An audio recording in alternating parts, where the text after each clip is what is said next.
आयुष गुप्ता जी ग्वालियर से। राधे राधे महाराज जी। महाराज जी, हमको संसार के हिसाब से अपना जीवन जीना चाहिए या अपनी आत्मा से अपने दिल से पूछना चाहिए? संसार ही है जिसे तुम दिल कह रहे हो। आत्मा का ज्ञान नहीं है आपको, तो संसार ही से पूछ रहे हो। मन संसार ही है। क्यों? मतलब संसार के हिसाब से चलना चाहिए कि मन के हिसाब से चलना चाहिए? तो मन ही संसार है। संसार के हिसाब से चल रहे हो, आत्मा के हिसाब से थोड़ी चल रहे हो। आत्मा के हिसाब से तो चलने नहीं होता हो। तो एक अव्यक्त सर्व जगह व्याप्त सच्चिदानंद, उसे आत्मा कहते हैं। आत्मा का मतलब क्या समझते हो? मन। हमें लगता है मन ही समझते हो है। मन आत्मा का संबोधन कर रहे हो, लेकिन आत्मा को जानते तो हो नहीं, क्योंकि वो तो भगवत स्वरूप आपका ही स्वरूप है। और वो अचा है, उसमें कोई चा नहीं है। वो अक्रिय है, उसमें कोई क्रिया नहीं है। वो अरूप है, उसका कोई रूप नहीं है। वो अनाम है, उसका कोई नाम नहीं। तभी तो आत्मा कहा जाता है, संबोधन मात्र है। तो भाई इसका मतलब है मन की बात कह रहे हो आप कि हम संसार के अनुसार चले या अपने मन के अनुसार चले? तो ना संसार के अनुसार चलो, ना अपने मन के अनुसार चलो, शास्त्र के अनुसार चलो। तस्मात् शास्त्रम प्रमाणम ते कार्या कार्यो व्यवस्थित हो। क्या करना चाहिए, क्या नहीं करना चाहिए, ये संत महापुरुषों से, भगवान की वाणी, गीता जी, भागवत जी, इनको पढ़ो, इनसे जानकारी करो कि हमारा कर्तव्य क्या है, हमारे जीवन का उद्देश्य क्या है, हमको क्या नहीं करना चाहिए, हमको क्या करना चाहिए। ये सब शास्त्रों में मिल जाएगा। नहीं शास्त्र पढ़ो तो रोज सत्संग सुनो, तो आप सत्संग में सुन लेंगे। अब मन के अनुसार चलो तो संसार के अनुसार, संसार के अनुसार चलो तो मन के। अब हम इसका भेद करके ऐसा समझ सकते हैं कि संसार जैसा चाहता है वैसा हम चलें या अपने मन के अनुसार चलें? ऐसा प्रश्न होगा? नहीं। तो संसार की चाहत के अनुसार तो हम नहीं चल पाएंगे। संसार तो किसी में राजी है ही नहीं, बिल्कुल नहीं राजी है। संसार के अनुसार तो कोई चल ही नहीं सकता, पक्की बात समझो। हम कई बार एक घोड़े वाले का उदाहरण देते हैं कि एक घोड़े वाला अपने लड़के के साथ जा रहा था, तो खुद घोड़े में बैठा था, लड़का नीचे था। तो लोगों ने देखा, संसार के लोगों ने, हाँ यार कितना निर्दयी है, लड़के को पैदल चला रहा है, अपना ऊपर बैठा है। तो वो नीचे उतर गया लड़के को। आगे चले तो संसार वाले बोले क्या जमाना आ गया है, नया लड़का घोड़े पे, बूढ़ा पैदल है। बोले आओ पिताजी बैठ जाओ। दोनों बैठ गए। तो कुछ लोग मिले, बोले हराम का घोड़ा मिला होगा, दोनों लदे हो। दोनों नीचे उतर गए। तो कुछ लोग बोले देखो कितने बेवकूफ हैं, घोड़ा खाली जा रहा है।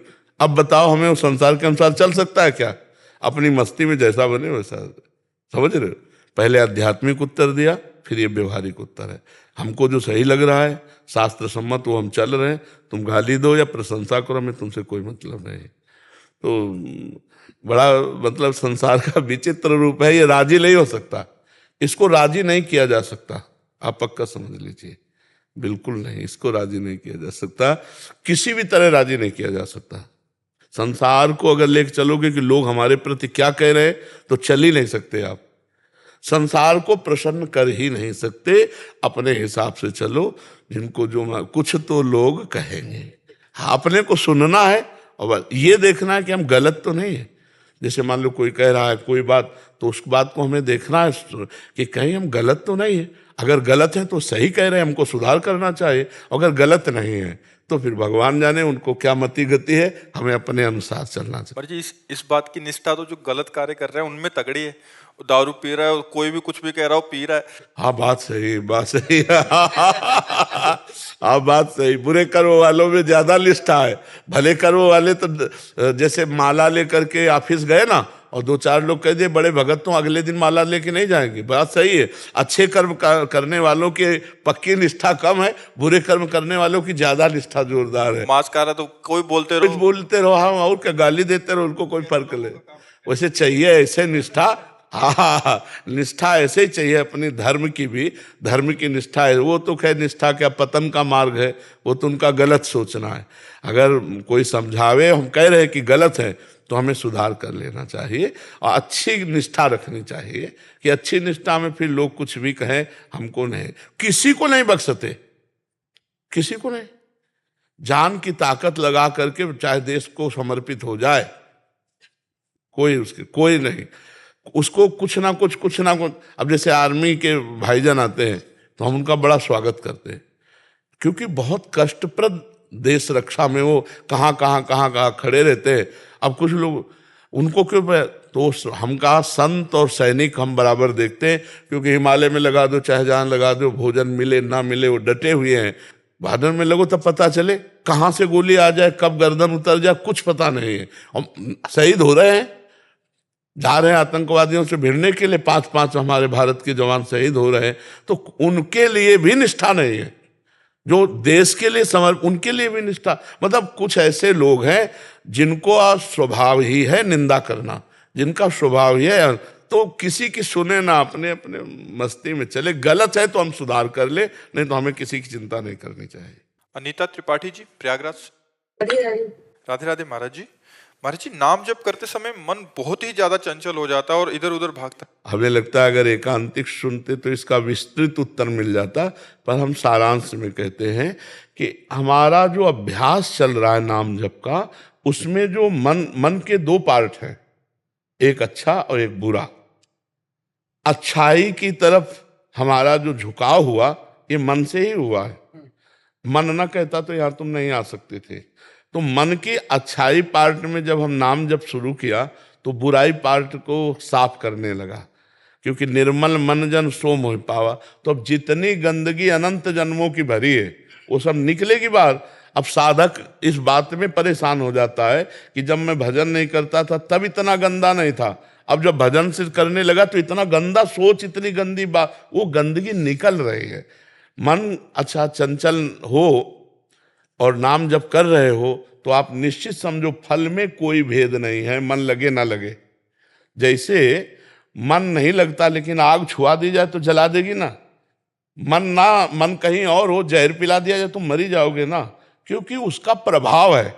ऐसे नाम का प्रभाव है, मन लगे या ना लगे, जिह्वा से राम राम हरि हरि कृष्ण कृष्ण हो रहा है, आपको भगवत प्राप्ति होगी। आपको बाहर भी आनंद मिलेगा, लौकिक और पारलौकिक अंतर ज्ञान का भी आनंद मिलेगा। राम नाम मणि दीप धर, जीह दे हरि द्वार, तुलसी भीतर बाहर जो चाह सुझे। तो मन को नाम ही एकाग्र करेगा, मन को नाम ही निर्मल करेगा। अब शुरू किया इसलिए गंदगी निकल रही, अब परेशान नहीं होना चाहिए। वैखरी वाणी से महाराज। हाँ, वैखरी से भी, वैखरी से यह जिह्वाग्ये वर्तते नाम तुभ्यम। जैसे मंत्र है तो वो 2 में ही जपा जाता है, उपांश और मानसिक। गुरु मंत्र जो है उपांश और मानसिक जपा जाता है, लेकिन नाम भगवान इतने कृपालु हैं कि आप राधा राधा राधा राधा राधा राधा राधा राधा राधा राधा राधा राधा राधा, इसी से भगवत प्राप्ति। ठाकुर हरिदास जी तो इसी वैखरी से ही जपते थे। तो वो लाखों की संख्या में जबान से ही नाम जप करते थे। 3 लाख। हाँ, 3 लाख, ऐसे लाखों की संख्या में, और जोर जोर से। तो उसी का प्रभाव था कि वैसे आई तो सुन सुन करके वो भगत बन गई, उनको तनिक भी विचलित नहीं कर पाई, वो खुद अच्छे महात्मा की तरह वहां रहकर भजन करने लगी। तो अगर वैखरी से नाम का प्रभाव है, वैखरी से भी जपने पर जो मंत्र उपांश और मानसिक में फल देता है, वो वैखरी से भी नाम फल दे देगा। नाम में एक अपार सामर्थ्य, असीम सामर्थ्य है, चाहे जैसी स्थिति हो।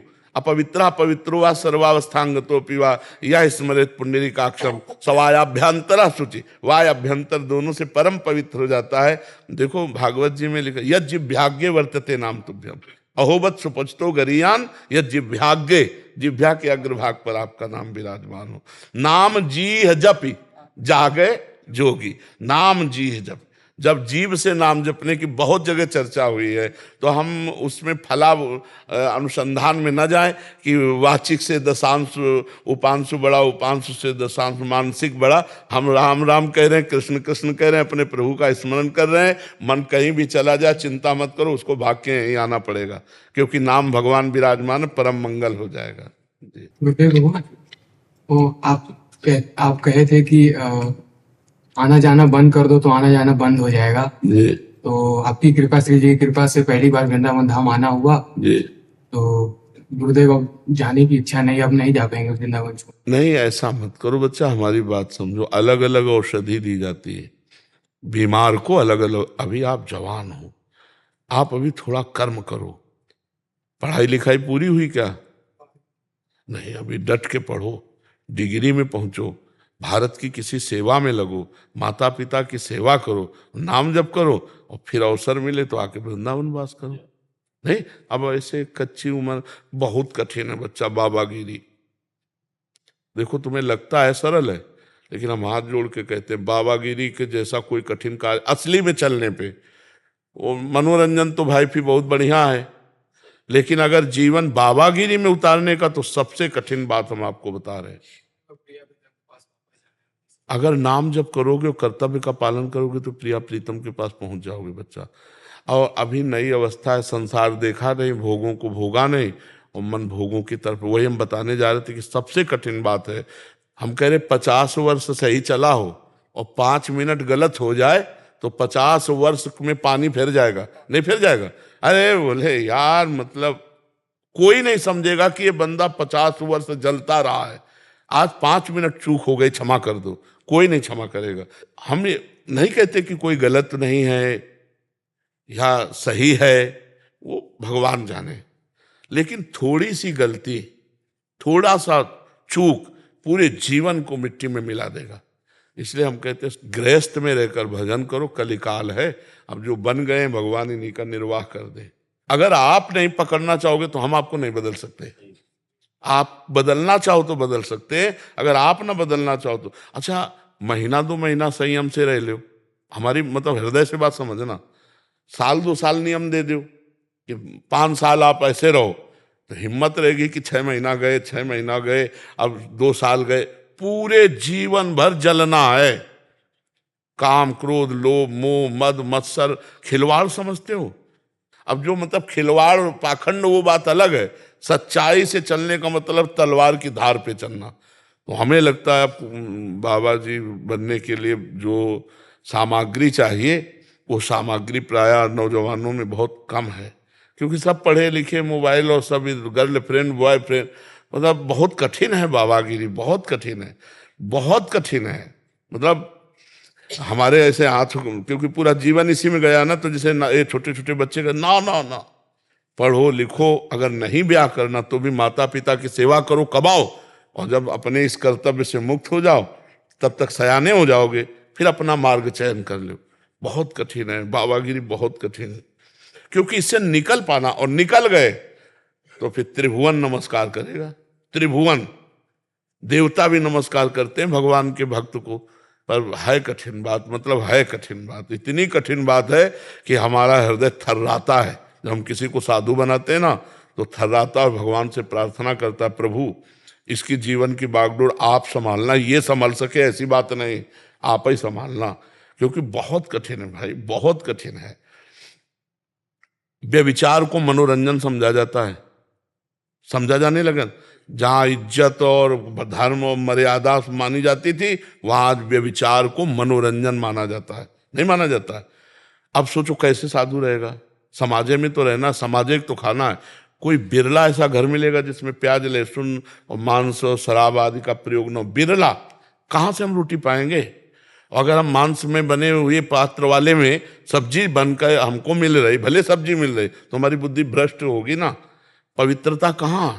पर भगवान की माया है, वो यही कह सकते हैं। और तुम तो इसलिए बच्चा, हमारी राय है कि संत बनो, पर हृदय से बनो, दूसरों का उपकार करो, मेहनत करके माता पिता को खवाओ पियाओ, और जब कोई कर्तव्य न रह जाए और समझ में आ जाए कि हम 30-40 के हो गए, आज तक हमने कोई गलती नहीं की, तो फिर निकल पड़ो परमार्थ पे। अभी जैसे कोमल अवस्था है, वो आगे चल के रंग आया तो फिर गड़बड़ हो जाएगा, बहुत गड़बड़ है, बहुत। तो माता पिता भजन करने नहीं देंगे? देखो, भजन को कोई नहीं रोक सकता बच्चा, अंदर से हम क्या चिंतन कर रहे हैं तुम क्या जानो। भजन अंदर का चिंतन होता है, समझ रहे? अब ये राधा राधा हमारे अंदर चल रहा है, अब तुम क्या जानो। बात तिलक मत लगाओ, कंठी मत बांधो, बात मत करो, बात करो। अच्छा, कैसे बचें गुरु अवक्ष पदार्थ से? जैसे कि हम तो पाते नहीं है, हाँ, तो वो पात्र तो वही है। हाँ बच्चा, ये बात तो तभी, यही तो समस्या कह रहे हैं कि आज की समस्या आपकी नहीं, क्योंकि अब हर घर में पीने वाले, और जो पिएगा वो खाएगा, और खाने पीने वाले के अगर वहाँ से हमें मिला तो हमारी बुद्धि कहाँ पहुँच जाएगी, भजन थोड़ी होगा। तो बहुत कठिन है बच्चा। कलयुग का जैसे जैसे तो ये पवित्रता, शास्त्र की आज्ञा पालन, भजन, ये सब बड़ी कठिन बात है। तो पहली बात तो अपनी ये बात काट दो तुम कि अब हम वृंदावन आ गए, हम जाएंगे नहीं। जाओ, माता पिता चाहे जैसे हों वो हमारे भगवान हैं, हम मेहनत करके उनको खवाएं पियाएं, उनकी सेवा करें, ठीक है। और नाम जप करते रहो अंदर अंदर, और आगे अगर तुम्हें वृंदावन वास देना है तो श्री जी अपने आप सब व्यवस्था कर देंगे, वैसे भाव बदल जाएगा। बुला लेंगे अपने पास। और क्या बच्चा, जिंदगी भर धर्म से चलोगे, राधा राधा करोगे तो यहाँ नहीं आओगे तो भी सीधे पहुंच जाओगे। नहीं तो वृंदावन कितने वास करते हैं, और भारत में या विश्व में कितने भगवान के भजन करने वाले हैं। सोचो, क्या वृंदावन वासी केवल भगवान को प्राप्त होगा और जो बाहर भजन करते हैं उनको भगवान नहीं मिलेंगे? ऐसी बात नहीं बच्चा। जो भगवान वृंदावन में, वही कण कण में, पूरे विश्व में विराजमान, खूब भजन करो, भगवान की प्राप्ति कर ली। मोनिका जी, महाराज जी आपके चरणों में कोटि कोटि प्रणाम। महाराज जी, कोई भी टेंशन जल्दी से दिमाग से नहीं निकलती, बहुत कोशिश करती हूँ, इसके लिए महाराज जी मुझे क्या करना होगा? नाम जप। खाली दिमाग तो गंदगी ही तो भरेगी। अगर हमारे दिमाग में भागवतिक चिंतन है, परमात्मा चिंतन है, तो हम उसको 2 मिनट में डिलीट कर देंगे। नहीं तो जीवन भर आदमी जिसने गलत कभी बोला और सामने पड़ेगा तो जीवन भर कोई कोई द्वेष बनाए रहते हैं। विवेक तो वही कि एक क्षण में द्वेष को नष्ट कर दो और आनंद पूर्वक भगवत चिंतन में लगो। अगर भगवत चिंतन नहीं तो दूसरा कोई उपाय नहीं, आप ये पक्की बात समझ लो। अध्यात्म के बिना आप इन निगेटिव भावों को रौंद नहीं सकते। आप इनको रौंदने के लिए जब नाम जप करोगे तभी। कितना भी कोई भी भारी से भारी विपत्ति, भारी से भारी समस्या, भारी से भारी निगेटिव चिंतन हम नष्ट कर सकते हैं भगवान के चिंतन के द्वारा। ध्येय मापदी, जिन चरणों का ध्यान मात्र आपदा का नाश कर देता है। हरि स्मृति सर्व विपद विमोक्षणम, भगवान का स्मरण समस्त विपत्तियों का नाश कर देता है। और जब नाम जप करते हैं तो विवेक जागृत होता है। विवेक 1 मिनट में हटा देता है। नहीं तो उसी का चिंतन, इसने क्यों कहा, कैसे कहा, अरे फिर दूसरा, फिर तीसरा, वही इतना चिंतन करते करते फिर वो डिप्रेशन में पहुंच जाता है। ये ओवर थिंकिंग रोकने के लिए नाम जप अत्यंत आवश्यक है।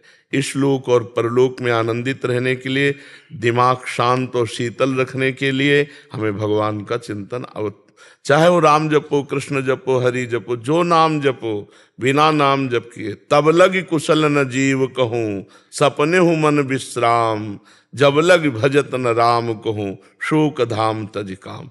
ये शोक का धाम है संसार, कामनाओं का जाल बिछा हुआ। एक बात पूरी हुई 2 खड़ी हो गई, 2 पूरी हुई 4 खड़ी हो गई, और बार बार उसी का चिंतन करते हुए हमारा जीवन व्यर्थ चला जा रहा है।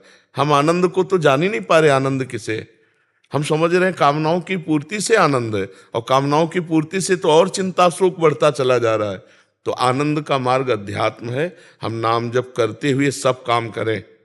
नाम जप करते हुए, नाम जप में इतनी प्रवीणता है, जैसे आपने हमें गाली दिया, आपने हमारी निंदा की, आपने हमें अपमानित किया, तुरंत विवेक उठेगा, नहीं नहीं, इसके भी हृदय में तो भगवान है। मेरे किसी पाप कर्म का दंड मुझे भुगताया जा रहा है, ये बेचारा तो निर्दोष है, इसको तो निमित्त बनाया जा रहा है। बड़े कृपालु भगवान, जो हमारे किए हुए कर्म का हमको दंड देकर पवित्र कर रहे हो। उससे मतलबे नहीं है, उससे मतलबे नहीं है, वो दुष्ट नहीं है। हमारी दुष्टता का किसी जन्म के जो कर्म है उसका दंड देने के लिए इसको निमित्त बनाया गया। ये विवेक, ये ज्ञान आपको 1 मिनट में बचा लेगा। दूसरी बात, इतनी नाम जप से क्षमता आ जाती है कि जैसे अपने हाथ से अपने चोट लग जाए, किसको आप गाली दोगे? अपने हाथ से चोट नहीं लग जाती, अपने किसको गाली दोगे? अपने दांत से जबान कट जाए, किसको गाली दोगे? ऐसे ही सब में आत्मस्वरूप भगवान का दर्शन कर रहा है, तो दुनिया के द्वारा किए हुए प्रहार को ऐसे ही समझ रहा है जैसे अपने हाथ से अपने को दंड में। वो किसी को दोषी नहीं समझता, सब में भगवत भाव। उमा जे राम चरण रत, विगत काम मद कोह, निज प्रभु में देखें जगत, केसन करें विरोध। तो बिना भगवान के चिंतन के इस समस्या का समाधान नहीं हो सकता। जब तक सर्वत्र समबुद्धि नहीं आएगी, ज्ञान नहीं जागृत होगा, तब तक ये जलन शांत नहीं होगी। द्वेष करने वाले पर भी हम रोष ना करें, ये अध्यात्म है, तो हम जीत जाएंगे। नहीं, कितना प्रपंच, जरा दिमाग को आप अपने खुद देखिए, कितना प्रपंच भरा हुआ है। उसको साफ करने के लिए हमारे पास नाम है, राधा राधा राधा राधा। आप खुद देखना, आप कितने गंभीर हो जाएंगे, आपको कितना आनंद आने लगेगा, आप में एक मस्ती आ जाएगी। आप खुद देखिएगा, नाम ही एक उपाय है। किसका प्रश्न था? हाँ, नाम नहीं जप करोगी तो फिर इसको नहीं हटा पाओगी। यही तो दंड है, यही दंड है। अरे देखो, यही बुद्धि अपने आप जहर खवा देती है।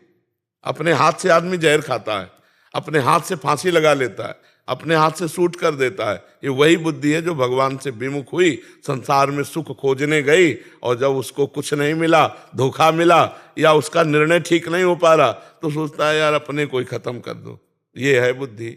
ये देखो ना, कितनी घटनाएं ऐसी घटती हैं। तो इसलिए हमें लगता है सबको नाम जपना चाहिए। गंदा भोजन छोड़ो, गंदा पेय पदार्थ छोड़ो, गंदे आचरण छोड़ो, नहीं तो तुम्हारी दुर्गति हो जाएगी। आज हंस लो हमारी बात पे, girlfriend boyfriend live in relation, आज हंस लो हमारी बात पे कि बाबा जी ऐसी बात करते हैं, ये क्या जाने। समय आएगा ना, तब तुम देखना, हमारी बात को याद करना कि तुम्हारा जीवन कहाँ पहुंच गया है, कितने संकट में पहुंच गया है। तो सच्चे मानो सबको नाम जप करना चाहिए, गलत भोजन छोड़ना चाहिए, गंदा पेय पदार्थ छोड़ना चाहिए, गंदे बच्चों का संग छोड़ना चाहिए, तभी जीवन उन्नतिशील होगा। जो 20 वर्ष के पहले ही ब्रह्मचर्य खो देता है, वो गृहस्थी लायक नहीं रहता। समय आने पर देख लेना, एक अच्छा सदगृहस्थ जीवन निर्वाह नहीं कर पाएगा वो। तो आज हमारी समाज बिगड़ती चली जा रही, खान पान बिगड़ते चले जा रहे हैं। बच्चों को देखो ना, जब बच्चों की पसंद, बोले चाउमीन, वो क्या कहते हैं, हाँ, नूडल, पिज्जा, ये पसंद है। तो हम अच्छा पदार्थ जैसे रोटी दाल चावल सब्जी, ये शुद्ध जो घर के, ये पसंद नहीं आते। ये बहुत संभल करके भोजन, बहुत देखो, जैसा खाओ अन्न वैसा बने मन, जैसा पियो पानी वैसी बने वाणी, जैसा करोगे संग वैसा चढ़ेगा रंग। तो आज हमारा संग भी गड़बड़, मोबाइल, जो चाहो देख लो, और मोबाइल में तो पूरा संसार है, जिस जो चाहो सर्च करो देख लो। और खान पान तो देख ही रहे हैं, पवित्र हो रहा है। और पान की तो पूछो मत, पीने के लिए तो मतलब नए नए बच्चे, छोटे छोटे बच्चे सब अपेय पदार्थ पीने लगे। हाँ, तो इनसे बचे तो ठीक है, नहीं तो बुद्धि निगेटिव ही चिंतन कराएगी। तो हमें लगता है कि आप नाम जप कीजिए, पवित्र भोजन कीजिए, तो इससे आप देखना फिर आपका निगेटिव भाव शांत करने के लिए विवेक जागृत हो जाएगा, वो तत्काल शांत कर देगा। तो मौका पता नहीं कब मिलेगा। गुरु नानक साहब ने बोला, पवन गुरु पानी पिता माता धरतम हत। पवन गुरु है, पानी पिता है, धरती हमारी माता है। जी जी। पर हम इसको इतना विशैल कर चुके हैं। मैं तो पंजाब से आया हूँ जी जी। वो हमारी तो पंजाब की धरती पे बड़ा अच्छा था, पर अब माहौल इतना जहरीला हो गया है जी। इसके बारे में हम मार्गदर्शन करें। इसमें क्या है कि हम इतने वासनाओं से युक्त हो गए कि हम प्रकृति को दूषित करने लगे हैं। अपनी वासनाओं के खेल से ही ये सब प्रकृति दूषित हो रही। जहां देखो रुपए के लोभ से वृक्षों को काटा जा रहा है। जो ऑक्सीजन देते हैं, कार्बन ऑक्साइड लेते हैं, वो वृक्ष ही नहीं रहेंगे तो प्रदूषण बढ़ेगा कि नहीं बढ़ेगा। अच्छा, हम जब आपको अभी यहाँ के 26-27 वर्ष पहले कह रहे, वृंदावन में 2-4 गाड़ी दिन में आ जाए तो आ जाए, नहीं, यहाँ गाड़ियां नहीं आती थी। अब यहाँ कदम रखने की जगह नहीं रहेगी, इतनी तो गाड़ियां चल रहे हैं कि जब हम यहाँ वृंदावन पहली बार आए थे तो यमुना जल पीते थे कमंडल से। हमारी नदियां दूषित हो गई, हमारा वायुमंडल दूषित हो गया, हमारा भोजन दूषित हो गया। शुद्ध गाय के दूध का, या जो गांव में जैसे मठा बनता ना, और शुद्ध बिना खाद की अनाज की रोटी, तो वैसे ही मतलब अब आप देखो इतना केमिकल कीड़ा नष्ट करने के लिए और उसको अधिक अन्न उपजाने के लिए इतना डाला जाता, अन्न दूषित हो गया। लोग पैसे के लोभ से दूध को दूषित कर दिए। इतना लोभ, इतनी वासनाएं बढ़ गई, ऐसे पूरा वातावरण दूषित हो रहा है। और केवल प्रकृति दूषित नहीं हो रही, पुरुष भी दूषित हो रहा है। आप देखो, गंदी गंदी बातें हृदय में ही रात दिन चलती रहती हैं। भगवान का चिंतन, अध्यात्म का चिंतन, ये नहीं, कहीं देश के लिए, या अपने समाज के लिए या अपने परिवार के लिए, अपने गांव के लिए समर्पण की वृत्ति का चिंतन तो होता नहीं, तो इसलिए पूरा वातावरण बिगड़ता चला जाए। आप देखना कुछ दिन के बाद खेती से अन्न उपजना मुश्किल हो जाएगा। ये जो आप केमिकल डाल रहे हैं, जो खादें डाल रहे हैं, ये धीरे धीरे उसकी जो शक्ति है उसको छीण कर रहे हैं। क्योंकि जैसे उपजाऊ भूमि में 15 मन गेहूं होता था, स्वतः गाय का गोबर डालकर ऐसे बनाने, आज 50 मन हो रहा है। तो गेहूं तो बहुत बढ़ रहा है, लेकिन वो शक्तिहीन है। उसमें केमिकल के अन्न का प्रभाव जो है ना, वो उससे दूषित हो गया है और भूमि दूषित होती जा रही। आप खाद डालते रहो, फिर वो खेत जो है जिस दिन अपनी शक्ति खो देगा तो उसमें अन्न उपजाना मुश्किल। और देखो प्रकृति कितना सब वस्तुएं गुप्त करती चली जा रही। आम के बगीचे थे, आपके खेत नहीं है, आपके पेड़ नहीं, लेकिन आप 10-20 किलो आम ला सकते हैं, ऐसे बगीचे थे। देहात की बात कह रहा हूं, एक पेड़ नहीं रह गया। कुछ लोभ से लोगों ने, और कुछ प्रकृति का ऐसा हुआ कि बड़े बड़े पेड़ सब सूख गए। तो अब ये वायुमंडल हमारे द्वारा ही नष्ट किया गया है, हमारे द्वारा ही दूषित किया जा रहा है।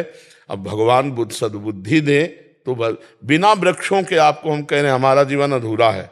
उसी से वर्षा होती, उसी से हमारा जीवन, और अब सब जगह वृक्ष काटे जा रहे हैं, सब जगह ऐसे ऐसे वृक्ष काटे जा रहे हैं, बड़े बड़े जो शुद्ध ऑक्सीजन देते हैं, जैसे पीपल है, वट वृक्ष है, नीम है, ये बहुत आवश्यक वृक्ष हैं, अपने बीच में होने चाहिए। तो अब इसके लिए भगवान ही सद्बुद्धि दे तो हो सकता है, नहीं ऐसे कितना कर सकते हो। बड़े बड़े नाले यमुना जी में गिर रहे हैं, पूरी पूरी, मतलब आप देख लो तो आपको लगेगा कैसे हमारी नदियां पवित्र हो। जैसे गंगा है, यमुना है, ये तो पावन नदी हैं, और वो स्वभाव में अपने परम पवित्र, इसलिए भक्त लोग आज भी सेवन कर रहे हैं। लेकिन जगह जगह नाले सब उन्हीं में गिर रहे हैं, और बड़े बड़े अनुष्ठान किए गए कि यमुना जी शुद्ध हो। जब तक हम लोग खुद तैयार नहीं होंगे और थोड़ा सहयोग मिले सरकार का, ऐसे सब लोग वृक्ष, एक परिवार का अगर एक वृक्ष लगावे तो हमारी, लेकिन परिवार पूर्वजों के लगे हुए वृक्षों के नगद पैसे मिल रहे हैं, तो कटवा के शराब पी रहे हैं, वृक्ष कहाँ से लगाएंगे। खान पान बिगड़ रहा है, अर्थ लोलुपता बढ़ रही है। तो हम तो भगवान ही से प्रार्थना कर सकते हैं कि हमारे देशवासियों की बुद्धि बदले तो प्रकृति शुद्ध हो। क्यों, और क्या उपाय हो सकता है? नहीं ठीक है जी, आपका हमें शुद्ध बुद्धि मिलेगी। हाँ, हमारी द्वारा जो प्रकृति की इस शोभा को, शांति को, सुख को नष्ट किया जाता है, ये हम ही लोग सुधारें उसको। हम ही लोग सुधारें तभी सुधर पाएगा, और हम लोगों को सुधारेंगे भगवान, वही सद्बुद्धि प्रदान करे जी। आनंद कुमार गुप्ता जी। राधा राधा जी गुरुदेव, आपके चरणों में कोटि कोटि प्रणाम। गुरुदेव, हमने आपके प्रवचनों में सुना है कि जो साधक जीवन भर भगवान का नाम लेता है, उसके जीवन के अंत समय में मुख से प्रभु का नाम निकलता है। ये प्रश्न मेरी माता जी से संबंधित है। उनकी आयु 78 वर्ष की हो चुकी है। वे एक धर्म परायण पूजा पाठ ही महिला रही हैं। महाराज जी कह रहे हैं कि उन्होंने सारे ग्रंथों का और धामों का यात्रा किया, ये पाठ किया, वो पाठ किया। महाराज जी अब कह रहे हैं कि अभी उनकी उम्र 78 वर्ष हो गई है, बट उनसे अभी कुछ नहीं बन पा रहा। महाराज जी, वो अगर हम पूछते भी हैं कि आप क्यों नहीं कर रहे, महाराज जी इस समय में उनका सब कुछ छूट गया। महाराज जी पूरी उम्र भर तो किया, बट इस हाँ समय क्या गति देखो, होगी? हाँ एक बात समझो, 2 डिपार्टमेंट है, एक है पुण्य और एक है भगवान का आश्रय लेकर भजन करना। पुण्य आदि की भावना से तीर्थों में जाना, धर्म भावना से पाठ कर लेना, दान पुण्य कर लेना, जल चढ़ा देना, आरती पूजा, एक धर्म है। लेकिन आर्त भाव से भगवान की शरण होकर उनका भजन करना, अगर वो किए होती तो इस समय गाढ़ अवस्था भजन की होती। भगवान के सिवा कुछ नहीं। हम सुबह खड़े होते हैं, उनको जानते हैं, 85 वर्ष की होंगी, रोज दर्शन करने आती। जब 2 बजे रात के आते हैं ना, तो हम खड़े होकर उनको प्रणाम करते हैं, रुक करके उनको प्रणाम। हर समय नाम चल रहा है, 85 वर्ष के। तो क्या हुआ, हम लोग दान पुण्य इनको, और या पाठ आदि को, या तीर्थ अवगाहन को हम ऐसा मान लेते हैं कि भगवान की बहुत बड़ी भक्ति है। प्राय लोग, अरे बड़े भगत हैं, रोज गंगा नहाने जाते हैं, बड़े भगत हैं, बद्री नारायण होया है। एक गांव की बात, बद्री नारायण गए, लेकिन हृदय से कभी नारायण की शरण नहीं हुए, तो उनका शुभ कर्म बनेगा ना कि भजन बनेगा। शुभ कर्म और भजन में अंतर है। फावड़ा चलाना भी भजन हो जाएगा, व्यापार करना भी भजन हो जाएगा जब हम भगवान की शरण में होकर अंदर से, और हम निरंतर भगवान के नाम में डूबे हैं। तो वो अभ्यास कहाँ जाएगा? इसी समय के लिए तो है कि मानो हमारी ऐसी स्थिति आ गई कि हम मूर्छा में हो गए, या मृत्यु जनित कष्ट, बहुत दुख है बीमारी में, अब बुद्धि उसमें शिथिल हो रही, तो उसमें नाम चलेगा, क्योंकि जीवन भर नाम जप किया है तो नाम चलेगा। अब जैसे इस तरह के भागवतिक कार्य हैं, इन कार्यों से अगला जन्म मिलेगा और फिर शुद्ध भक्ति का संस्कार आएगा, तब वो भगवान की प्राप्ति होती है। या अंतिम समय कोई याद दिला दे कि राम राम कहो, राधा राधा कहो, और वो कह भी नहीं पा रहे लेकिन कान में सुनाई दे रहा, तो काम बन जाएगा। अभी आपके ऊपर है। नहीं गुरुजी, हम तो पूरा प्रयास कर रहे हैं, लेकिन अभी उनका ये 6 महीने से ऐसा हुआ है। देखो, अनंत जन्मों के संस्कार भगवान केवल टीवी देखती हैं वो। बहुत बिगड़ गया मामला। वो केवल पुण्य आदि था, वो भगवान की शरणागति नहीं था। अब सोचो, टीवी देखने का मन बुढ़ापे में, अरे जाना है भैया भगवान के यहाँ जाना, तो प्रपंच झूठा, झूठे पे झूठा। टीवी क्या है? झूठे पे झूठा नौटंकी नाटक है कि नहीं है? मतलब फिल्म है, सीरियल है, एकदम झूठा, प्योर झूठा, झूठे पे झूठा। हाँ, तो हम फिर हमें लगता है कि बुद्धि जो है विपरीत दिशा को जा रही। अब हमारे लिए क्या कर्तव्य उनको रहा? कर्तव्य तो यही कि जैसे उनको किस तरह से समझा के लाए कि अब भगवान ही से प्रार्थना कीजिए। आप ज्यादा समझाओगे तो आपको डांट सकते हैं। हम बहू बेटे हैं उनकी। हाँ, तो डांट भी सकते हैं ना कि तो ज्यादा हमको उनने ही हमको मार्ग दिखाया। हाँ। पूजा पाठ, ये विग्रह पूजन। आपको बताएं, हम लोग बाहरी को भक्ति मान लेते हैं। भक्ति एक अंदर का विषय है। बाहरी क्रिया कुछ ना हो भक्ति जनित, और अंदर से आपका नाम चल रहा है तो आप महान भक्त हैं। बाहरी क्रियाएं हो रही, भजन नहीं। तो इसीलिए भगवान ने एकादश स्कंद में कहा भागवत में, व्रतांसी यज्ञ छंदांसी तीर्था नियमा यमा यथा वरुंधेत सत्संगा सर्वसंगोपहो हिमाम। मैं व्रत से, तीर्थ यातन से, यज्ञ से, वेदाध्ययन से, गृहस्थी के पुण्य धर्म का, इनसे बस में नहीं होता। अगर मुझे कोई प्राप्त करना चाहता तो मेरे भगवत प्रेमी महात्माओं का संग करे, जिससे सर्व संगों का त्याग होकर मेरा अखंड स्मरण प्राप्त हो। स्मृति से भगवत प्राप्ति होती है। यस्य स्मरण मात्रेण जन्म संसार बंधनात् विमुच्यते नमस्तस्मै विष्णुवे प्रभु विष्णुवे। जिनका स्मरण मात्र संसार समुद्र से हमें मुक्त कर देता है। अच्छा, वृद्धावस्था में बुद्धि भ्रष्ट हो जाती है। अगर सही भजन हुआ तो उस समय करेक्ट रहेगी, नहीं भ्रष्ट हो जाती है। तो अब देखो आ गई ना अंतिम फाइनल, और टीवी अच्छी लग रही, इसका मतलब बुद्धि निगेटिव परमार्थ से, नहीं तो साधना में ये सब नहीं अच्छा लगा। अब तो केवल यही होना चाहिए कि भगवान की कथा आपसे कहें सुनाओ, भगवान की कथा सुना रहे हैं, बैठे हैं, नाम जप कर रहे हैं, भगवान की आरती पूजा भोग जो बना, नहीं तो नाम जप कर रहे हैं। नाम जप में तो अगर जीवन भर भजन किया है तो फिर भजन, ये माला करी उन्होंने, सब कुछ किया। हम देखो, एक प्रकार की माला ऐसे भी होती है कि माला चल रही हो, मन कहीं और चल रहा है, बातें हो रही और माला भी चल रही। ये आश्रय की बात कह रहे हो, आश्रित से हाँ सारा काम बनता है। जब शुरू से भजन किया जाता है तो उसका एक प्रकाश हो जाता है। और अगर थोड़ा माला इधर घुमा लिया, तीर्थ यात्रा, ये शुभ कर्म होता है। तो अशुभ कर्म भी तो है, वो अपना प्रभाव दिखाएंगे। तो अब आपके हाथ में है, आप उनको कथा सुनाओ, जैसे भागवत की है, भक्तमाल की है, नाम सुनो। जब कहें टीवी देखो तो प्रवचन सुनाओ, नाम कीर्तन सुनाओ, और संतों के प्रवचन सुनाओ। टीवी में इधर उधर मत लगाओ। अब जैसे बुरी दशा आने के पहले बुद्धि बदली जाती है, तो अब अंतिम बिगड़ जाए इसलिए माया उनकी बुद्धि को बदल रही है। अब आप ही देख लो, नहीं तो कोई उपाय नहीं। इसीलिए तो जन्म जन्म मुनि जतन कराही, अंतराम कहे आवत नाही। गुरुदेव, हमारी एक इच्छा है कि उनके लिए भागवत पाठ करा लें क्या?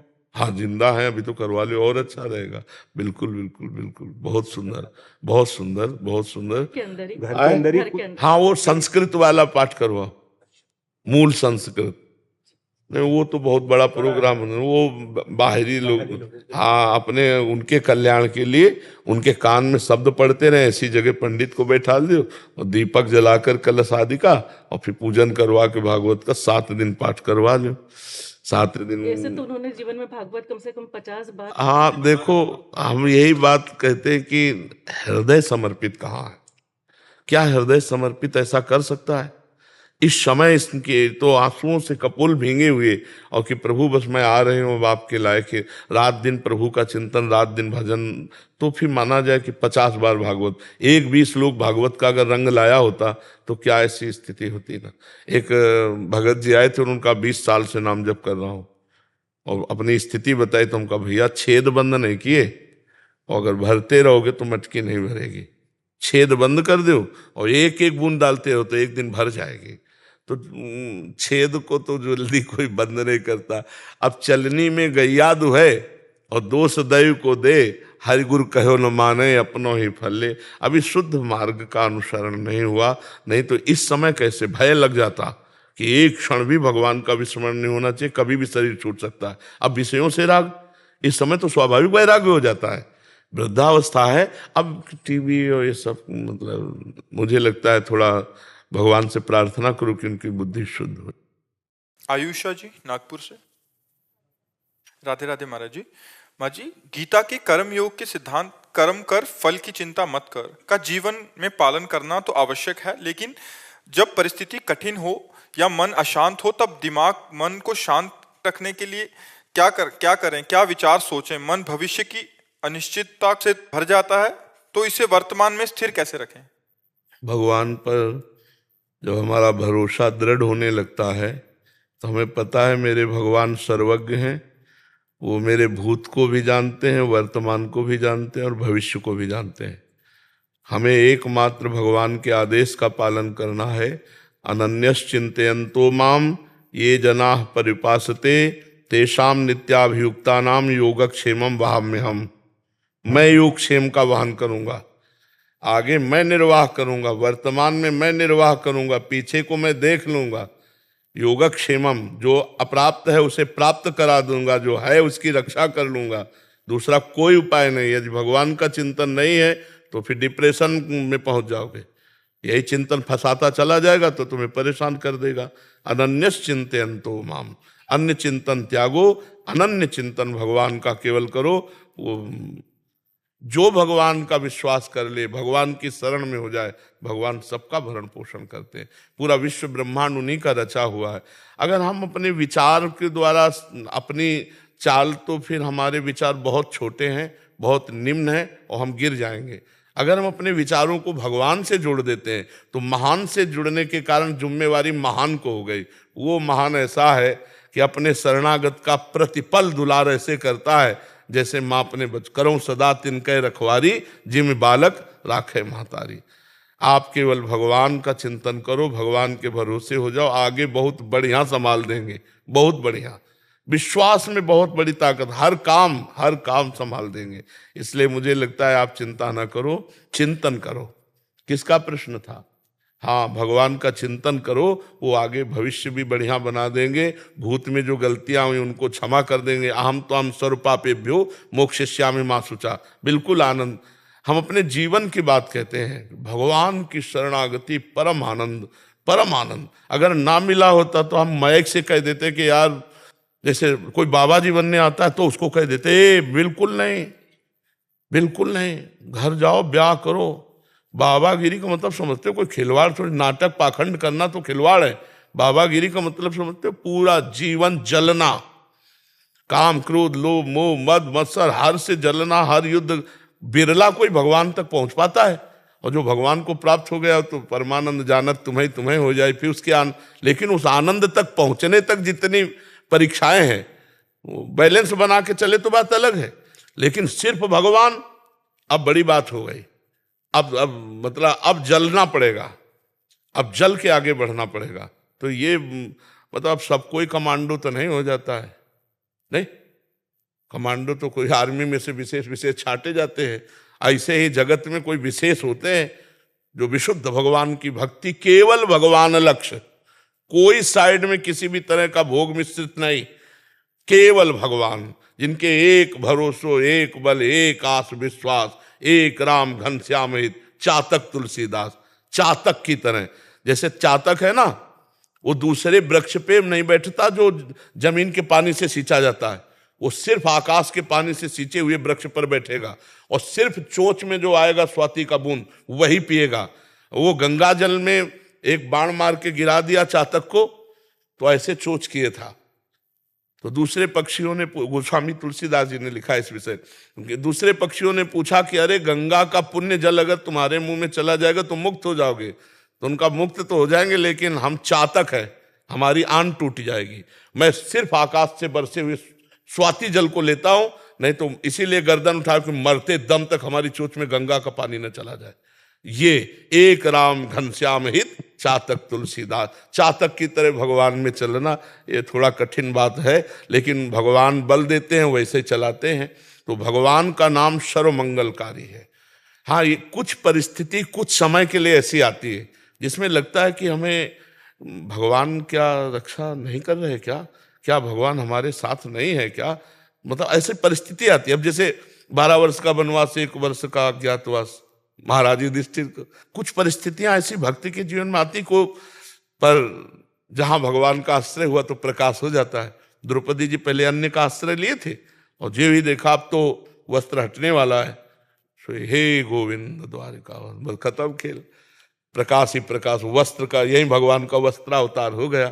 तो हम लोग, कुछ ऐसी परिस्थितियां आती हैं जिनमें ऐसा लगता है कि पता नहीं भगवान है भी कि नहीं, भगवान हमारा सहयोग कर रहे हैं कि नहीं। एक एक परिस्थिति उनके द्वारा पास होके आ रही है, वो देख रहे हैं, बिल्कुल चुप रहो, उन्हीं के आश्रित रहो, परिस्थिति ऐसे निकल जाएगी। पक्का मानिए, पक्का मानिए, बहुत कृपालु भगवान है। हमसे लाख अपराध बने तो भी वो अपराध नहीं मानते, ऐसा कृपालु। जन अवगुण प्रभु मान न काऊ, दीन बंधु अति मृदुल स्वभाव। बहुत भगवान की करुणा है। हम तो एक ही बात जानते हैं कि अगर भगवान का भजन करोगे तो यहाँ वहां सब जगह सुखी रहोगे। जी। अनमोल गर्ग जी हरिद्वार से। राधे राधे। राधे राधे महाराज जी।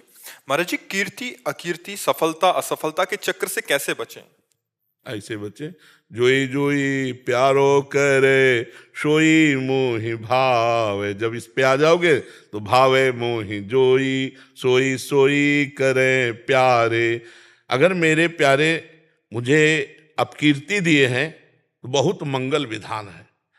बिना भोगे हमारे सारे पाप नष्ट हो गए, निंदा से बिना। एक अयोध्या का प्रसंग है, वशिष्ठ जी कुलगुरु थे, तो पूर्व किसी पाप के कारण उनको गलित कुष्ठ था, तो सभा में भी जाने से वो बहुत संकुचित होते। तो वशिष्ठ जी से कहा, इससे तो अच्छा है मृत्यु आ जाए। उनका नहीं, मृत्यु तो नहीं आएगी अभी। तो उनका प्रभु कोई औषधि या कुछ ऐसा जिससे गलित कुष्ठ, बोले औषधि भी काम नहीं करेगी, एक काम करेगा, तुम्हारी निंदा अयोध्या में होने लगे तो तुम गलित कुष्ठ से रहित हो जाओगे। तो उनका प्रभु ऐसा कौन सा आचरण करूं? तो बोले अगर गलत आचरण करोगे तो नष्ट ही नहीं होगा। तो बोले अच्छा आचरण करेंगे तो बड़ाई होगी, निंदा कहां से होगी? तो वशिष्ठ जी ने विचारा, जो पहले राजा थे बड़े भाई, वो पधार चुके थे युद्ध में, उनकी पत्नी थी। बोले 2 घंटे जाकर रामचरित सुनाया करो, 2 घंटे 8 से 10 बजे तक रात्रि में रोज महल जाओ और उनको रामचरित सुनाओ। अब धीरे धीरे जो गेटमैन थे उनसे धीरे धीरे समाज में फैल कि यार बहुत ही नीच राजा है, भाभी तो माँ के समान होती है और ये 2 घंटे रहता है और अकेले जाता है, इसका मतलब कोई पवित्र भाव से थोड़ी जाता होगा, राजा है भाई।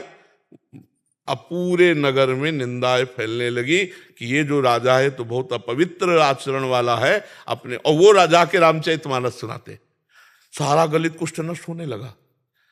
अब 1 महीना में उन्होंने कहा गुरुजी अब सहन नहीं होता, इतनी निंदा हो रही है कि सहन नहीं होता है, और ये नाक का गलित कुष्ठ जा नहीं रहा है। तो बोले नाक वाला नहीं जाएगा, अगर हम तुम्हारी निंदा कर दे तो अभी नाक का चला, हम जानते हैं तुम गलत कार्य नहीं किए।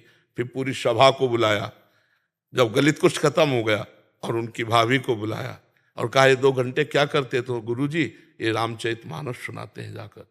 तब पूरी सभा, तो जब पूरे अयोध्या में निंदा फैली तो उनका गलित कुष्ठ चला गया। तो अगर हमारी निंदा हो रही तो हमारा कोई जो शारीरिक दंड होने वाला है वो भगवान निंदा के द्वारा हटा दिए। अच्छा, हमसे जो हार हुई, जैसे हम कहीं हार हो गए, हमारी हार हो जाती है, तो हमें विचार करना है कि हमारे अभ्यास में, हमारी क्रिया में कोई चूक रही है, चाहे हम पढ़ाई में हो, चाहे खेल में हो, चाहे कृषक में हो, चाहे व्यापार में हो। हमें कोई अनुभवी का आश्रय लेकर हमें अभ्यास परायण, अपने अभ्यास में त्रुटि ना हो, प्रमाद ना हो, चाहे पढ़ाई कोई भी हो, तो हम हार नहीं सकते। पक्की बात है। अगर आज हारे हैं तो हम अपनी त्रुटि को, छिद्र को देखें कि कौन सा प्रमाद हुआ जो मैं हार गया, अगली बार जीत जाओगे।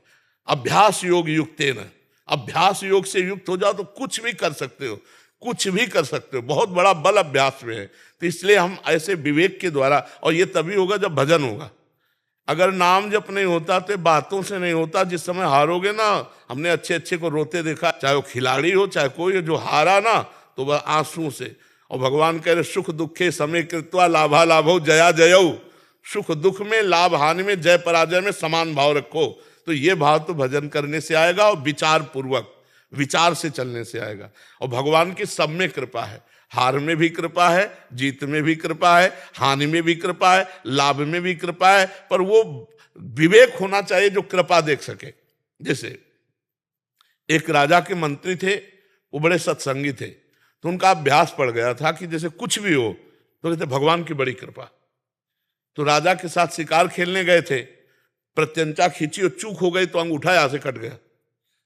तो उनका मंत्री, अंगूठा कट गया, तो उनका महाराज भगवान की बड़ी कृपा। बोले मेरा अंगूठा कटा और तू कह रहा भगवान की कृपा, इसको जेल में डाल दो।